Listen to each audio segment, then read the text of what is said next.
literally the worst water you can drink. Luckily, your boy Drink Essentia, which is one of the best. It's one of the best. Here's your water, by the way. This is my childhood bedroom that I grew up in. This is really the first place I had my first battle with some sort of addiction or some sort of sin struggle. Any pastor, preacher, Christian, any person you see on the street, they've struggled.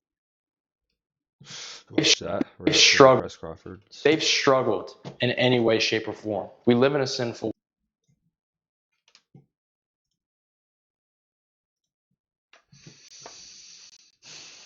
Guys, we're in the beautiful peach state of Georgia, my home state, my hometown, Cartersville, Georgia. We flew back. I always said when we hit 100,000 subscribers, that I would release the real video. What's up, YouTube? Thanks for popping in. Today, I got another banger video. Today, we're reacting to Bryce Crawford, testimony of how God saved his life. If you don't know who he is, he's like an evangelist. Like, you'll see different on the internet. He like goes around preaching the gospel to people. He's kind of like Cliff and what's his son's name? Those guys. He's chill. He's young. Actually, just got his. Speaking of which, just got a shirt right here, which is a cool shirt. I heart Jesus, Jesus hearts you. Waffle House form. I like it. So yeah, just tune in, go follow everything. YouTube, Twitch, Insta, TikTok, all that. Okay, join the Discord, join the Reddit. All right, let's watch it. Video, the full detailed how I got saved at Waffle House at night. Jesus saved me. We're gonna go into the whole detail. We're gonna go to the Waffle House that I got saved at. But I want to take you guys through like a life pivotal journey of pivotal aspects of my life. We're at my hometown house right now. I'm going to take you guys into my hometown bedroom and just kind of show you guys. Yeah, it's just going to be great. I want to take you guys to the places that actually impacted me. The Bible says that the testimony of Jesus is the spirit of prophecy. And that means that when you release a testimony into the air, you're actually impregnating the air for that very thing to happen in other people's lives, but with more power through the power of the Spirit of God. Instead of just telling you guys, I wanted to bring you guys to the place where the stuff happened because I believe there's something special about it. Before we get into the video though, check out the shirt. New merch, JesusInTheStreet.com. Crack this, not drugs. Go get it. It's my favorite shirt that we have. It's the newest design. We got it in this gold, yellow, and holy monsoon. We're in the middle of a storm with new merch. Crack this, not drugs, baby. Go get it at JesusInTheStreet.com before I get swept up in this tornado now. So go get them, JesusInTheStreet.com. Support the mission. Let's go check out my childhood bedroom and see where just everything has happened since I've been alive. So I've been in this house like all my life. I feel like when you're young, you can only remember a certain amount of memories, like up to like a certain age. So like it's like little baby Bryce, like just chilling on the swing. I've been growing up in this house all my life. I grew up in church. In the South, they call it the Bible Belt. If you talk to most people in the South, most people will say that they're Christian just because they go to church. Church is a big thing in the South. And we always went to church growing up. And then about the 6th grade, I used to play a lot of travel baseball. We stopped going to church as much because of the tournaments. And then when I stopped playing travel baseball as much, we had just already not been going to church. So we stopped going to church. And so I would say in that time period is really where I grew a heart of bitterness towards God. I think one big thing that pulls people away from Christianity is hypocritical attitudes and character towards people that proclaim Christ with their lips, but their life doesn't reflect it. And I felt like when I was growing up, I saw a lot of people in my community that proclaimed Christ with their lips, but their life didn't reflect it. And so my example of Jesus were just people who said they were Christian but didn't live it. And so my brain would say, if that's how people are, then this must be how God is, and God must not be that great. So I actually had this hidden resentment from God. But when I was growing up, all these people thought I was like the biggest Christian ever. Like people would rely on me for faith-based questions because I went to a Christian school, middle school and high school. But deep down, I had this big heart of resentment towards God because of the people that represented Jesus to me. It's like a lot of people compare God to their circumstances, which isn't truth at all. Like if you guys have had bad experiences with the church or with Christians, that's not Jesus. Those are people. And people are sinful. And so people can misrepresent Jesus to people. And a lot of people compare their experiences with the church or with people who claim to be Christians to God. And that's what I did. But I want to encourage you guys, like if you want to meet the real Jesus, don't talk to people who think they know Jesus. If you want to know who Jesus is, go to Jesus yourself. Because the Bible says you will seek me and find me when you seek me with your whole heart in Jeremiah 29:13. And so if you really want to know the real Jesus, you don't have to ask other people that you think know Jesus. You can meet the man yourself by having a... What was your stream name?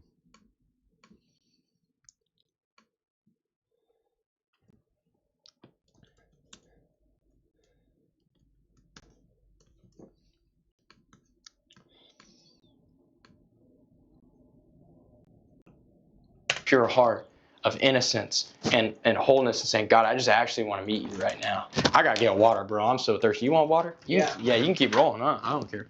I don't know why my family gets Dasani, dude. Like, Dasani's the worst water you can have. Like, literally, my girlfriend sent me a picture of the dentist pH scale, and Dasani is literally the worst water you can drink. Luckily, your boy drink Essentia, which is one of the best. It's one of the best. Here's your water, by the way. This is my childhood bedroom that I grew up in. This is really the first place I had my first battle with some sort of addiction or some sort of sin struggle. Any pastor, preacher, Christian, any person you see on the street, they've struggled in any way, shape, or form. We live in a sinful world, but Jesus is the answer. He's the author and perfecter of our faith. He's the reason why that I've been set free and many other people have been set free. But I want to show you guys this room. It's like nothing crazy. It's probably messy. I only come in here to shower when I come home. I come from like a country redneck family. So like my grandpa built my bed. He built my desk, like Southern roots. That's just how it was. And I will say, even in the midst of me having resentment and bitterness towards God, my grandfather on my mom's side, and then my dad's mom, my grandmother on my dad's side, they were the biggest influences of my faith, even when I was having doubts of God. Even though I had this resentment and bitterness towards God, I was still curious and had questions, and I would ask my grandma and my grandpa these hard, tough questions about Jesus because I was still curious at the end of the day. Right here in the midst of struggle, I had a lot of times where I was yelling at God and I was cussing at God and I was angry at him with this built up resentment because I had a misrepresentation of Jesus in my brain and not the reality of who he was, because I never went to him to ask who he was. I just looked at other people's lives and assumed that God wasn't truthful and God didn't love me because all these other people that proclaimed Jesus with their mouth, their life didn't reflect it. The way they treated me didn't reflect it. And so these influences, these people that had Christ as their label, influenced me the wrong way, and I just had all this bitterness towards God. I would go into my bathroom and I would look in this mirror and I would literally just cry and weep some nights because I hated how I was living my life. I hated the things I was doing. Deep down, I just had shame and guilt. And that's why I said earlier, like anything that you leave in the dark, you give Satan the license to use against you. And I carried all this shame and guilt around with me. Satan would just eat me alive, and I would come in here and I would cry and I would hate how I was living my life. And then I would just go back and do the same stuff. And it's because I didn't know. I didn't know any other way. Innocent sixth grade, 7th grade, 8th grade Bryce didn't have any other way and didn't know anything else. And so I would go back to the same sin struggles because I had a hole in my heart. And it's the only thing that I knew. And it would fill it for the moment. But then the second the moment was over, the emptiness was right back. And I didn't know where else to go. So I just kept going to that struggle. And then when I got to high school, my dad had an office in our basement and they changed it to my bedroom because we got a dog and I slept down there with the dog. But I'm going to take you guys down there because that's where I feel like I had the lowest point of my faith and my life got developed. So this is the bedroom I grew up in from like my whole high school, basically. It was in the 8th grade when I started to have a big spiral of anxiety and depression. I remember my anxiety and depression being like the biggest incurable disease ever. It felt like that was the biggest struggle I had. And it was a secret battle. Like no one knew. At school in the 8th grade, in my freshman year, I felt like I was extremely popular. A lot of people talked to me. I was a people pleaser because I just wanted to feel loved because I had that hole in my heart. So I would act like a different person to everybody. Maybe I'd put someone down behind their back to look better in front of this person and then be a different character for this person because I wanted to feel loved. And then I had the suppression anxiety. I mean, if I pulled up my old Snapchat memories from before December 25th of 2020, it was every night I was taking a picture or a video crying and talking about how much my life was awful. That's when I just struggled with harmful thoughts and thinking about making an irrevocable decision with my life. It was tough because on the outside, I'm a freshman in high school, sophomore in high school. All these people around me looked to me like this Christ figure. I went to a private Christian school. I had a great education there. I loved the school. I was getting these Christian awards at the awards ceremony, but they didn't mean anything to me because I had this deep resentment in my heart. My freshman and sophomore year of high school, one of my granddads got cancer. When he got cancer, my whole family unintentionally, it felt like they put a weight on my shoulders to like make sure Grandy was like locked in on going to heaven. You know, it was like we didn't know where he stood with Jesus, and they were just like, Bryce, like you got to talk to him. I was close with my Grandy, and they were like, you got to make sure that he knows Jesus and knows the gospel. Just visiting him in the hospital wasn't a priority to me, and sharing the gospel with him wasn't a priority to me because I didn't have a personal relationship with Jesus. Jesus wasn't important to me, so sharing the gospel didn't have any effect on me. The weight of the gospel was non-existent to me. I kept blowing it off, and there was one night where my dad said, hey, do you want to come visit Grandy in the hospital? And I said no.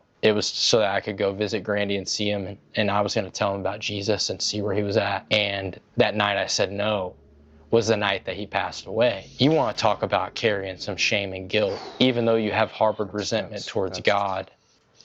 You feel like that someone's Bro, that's insane.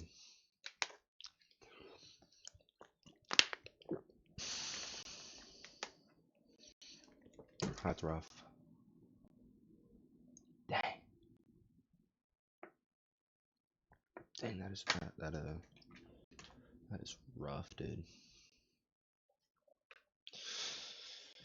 eternity was your fault because you didn't know where they stood. Even though I wasn't a Christian at the time, like I beat myself up every night. I would just cry and cry and cry because I thought that Grandy wasn't with God and it was my fault, even though I had that harbored resentment towards God. And I just beat myself up for such a long time, secret, quietly. And there was one day I got done with wrestling practice and I was crying in my car afterwards because I literally carry this weight every day. And I was crying and I was like, God, like, why would you let this happen? Why could this?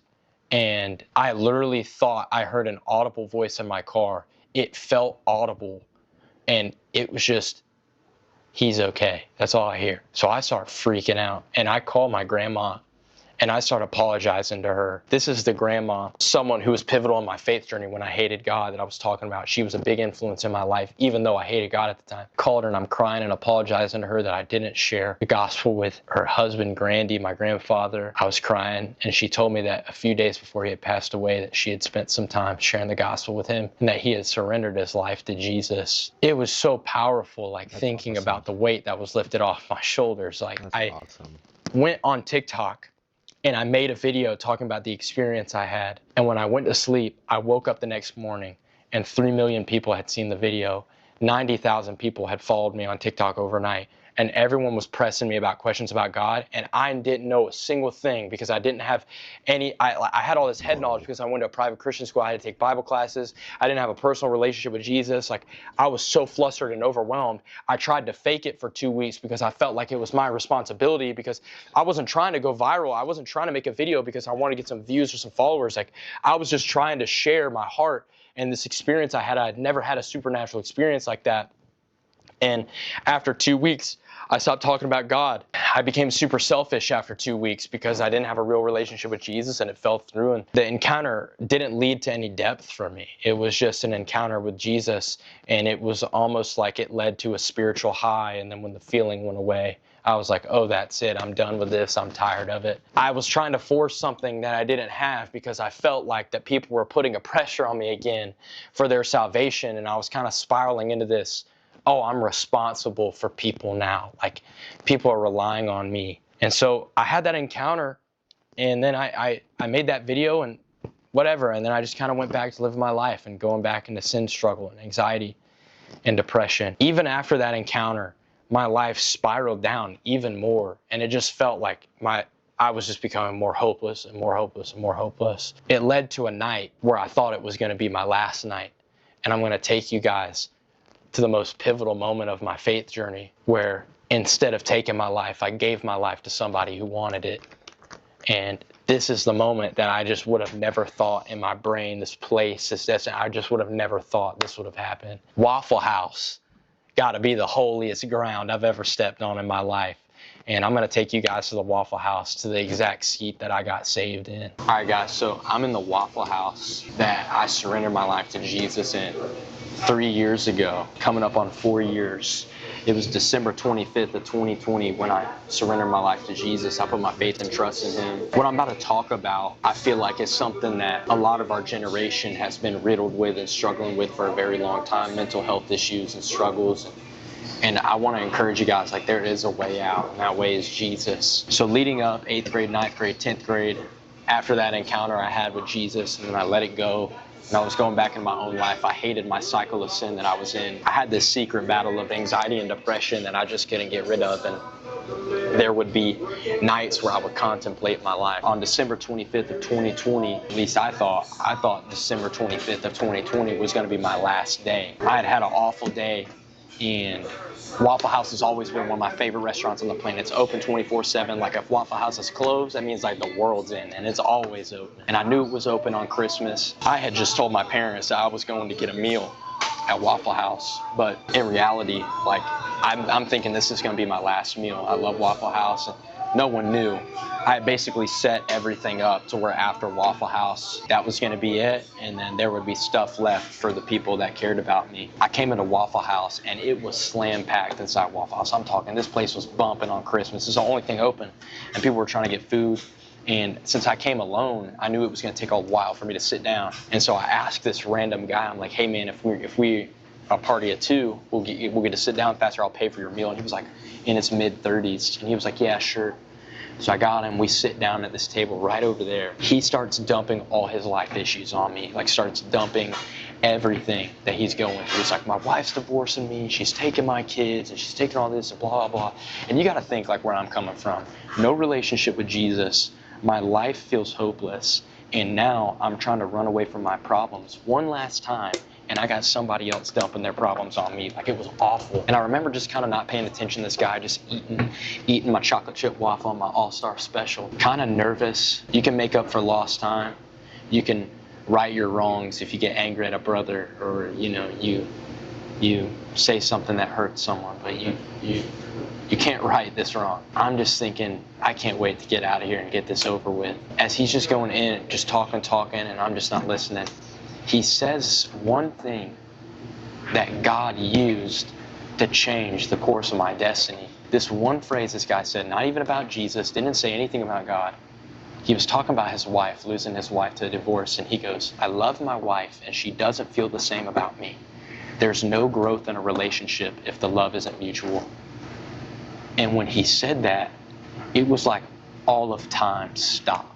And for a split second, all of the head knowledge I'd ever learned anything in Bible class, all these Bible verses I learned when I was a little kid going to vacation Bible school at church, little stuff I had heard here and there about Jesus, the real Jesus, time stopped. And like a cinematic film reel, just panning, thoughts in my brain. I'm hearing Bible verse scriptures I've never even read before in my life in my brain. And I'm finally hearing the words and the affirmation that I had searched for in my addictions and in my sin cycles that left me empty every time after I did them. The one thing I had never tried was Jesus. And all I hear is that I love you and that I actually care about you. And I'm sitting in this Waffle House chair with these scriptures popping in my brain. And I realized when that guy said there's no growth in a relationship if the love isn't mutual, I realized the only reason that I hadn't experienced God's love was He really loves me. I just never gave myself the opportunity to love Him back. And a lot of people look at God and they look at it as transactional, and they don't get to experience the real Jesus. Like, God isn't a distant God that just wants to be a genie that answers your problems when you have an issue. He wants to be involved. All those times that I was growing up, He wants to hear how you feel. Like, He wants to be involved in your life. He wants to speak to you.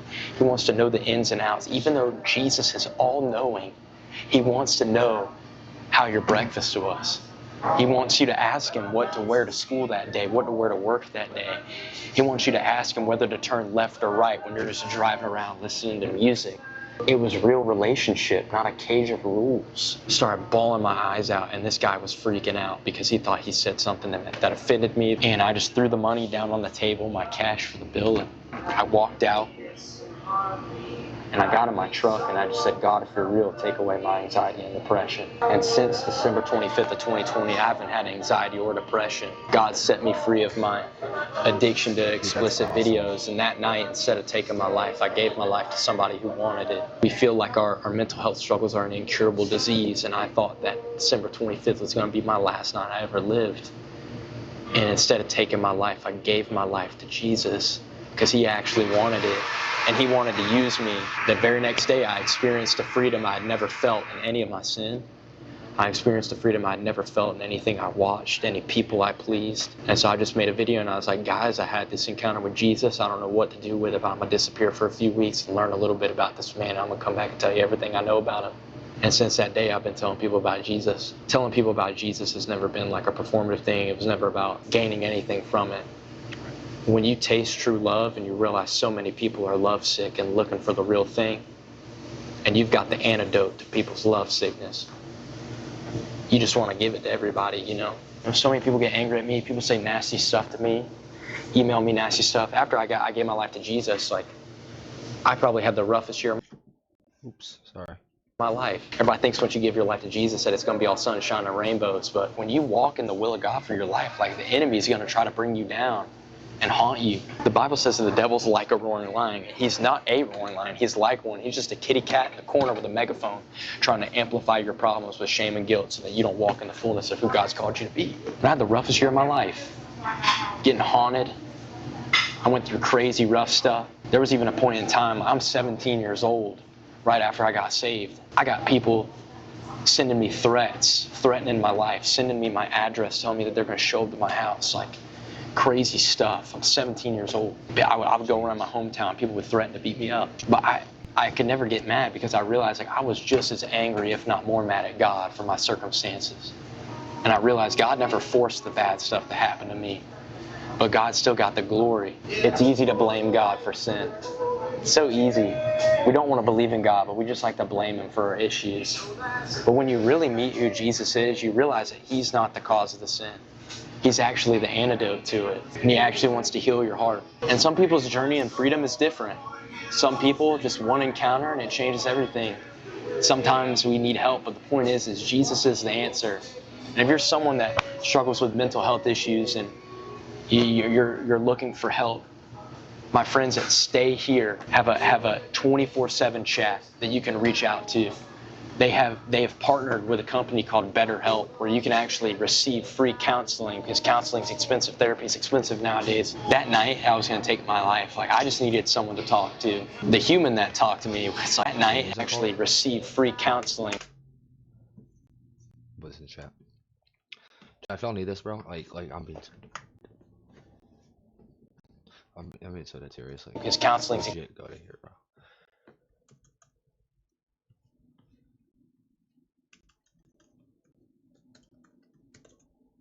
I want to see if this works, though.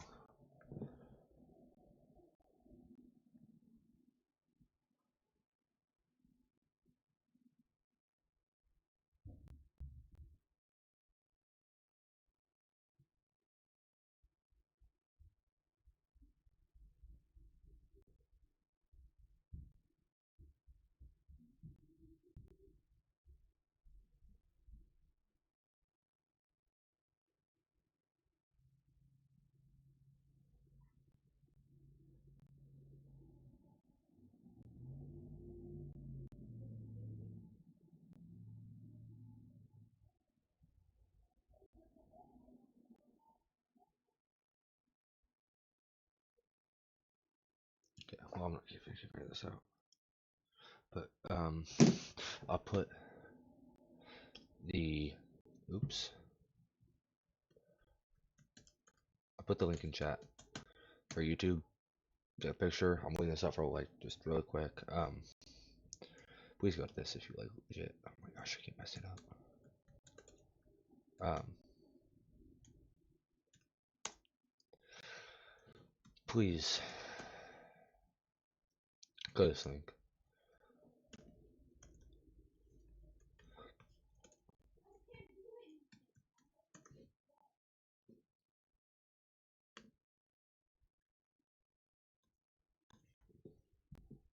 expensive. Therapy's expensive nowadays. That night, I was going to take my life. Like, I just needed someone to talk to. The human that talked to me was like blaming his I'll also put it in chat. I'll put in the description for YouTube. problems on me and dumping his issues on me. And 30 minutes before I was going to take my life, Jesus ends up talking to me. Jesus intervened. He spoke to me. And he showed me what real love was. And I'll ever be forever grateful for that. Jesus sits at the edge of your bed every morning, eager to hang out with you. And for 17 years of my life, I overlooked him every morning, and all he wanted to do was just hang out with me. He's eager to hang out with you. Just ask Jesus to spend time with you, and he's ready. I kind of like imagine Jesus sitting at this table, like he's got this table reserved with a name card with your name on it. And people come up, hey Jesus, can I sit there? No, I'm waiting for my friend. I'm just waiting. Jesus doesn't want anyone else to occupy the seat but you. He just wants to hang out. Always waiting to hear a call. Read a prayer you throw up occasionally. He's ready. I love you guys. I hope this blessed you guys. I pray that you guys experience the same freedom that I did, because I know it's true and real. Where the Spirit of the Lord is, there's freedom. There's freedom in this house, and I believe you can experience freedom through a video like this. I love you guys. See you guys next time.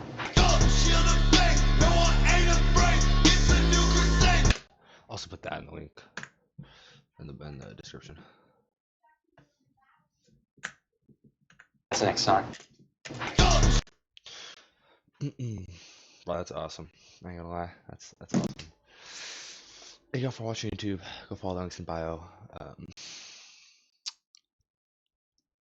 I'll put the Stay Here Live link in the description and the juiceinthestreet.com merch link in the description for y'all. Thank y'all for popping in. Yeah, peace and positivity. God bless y'all.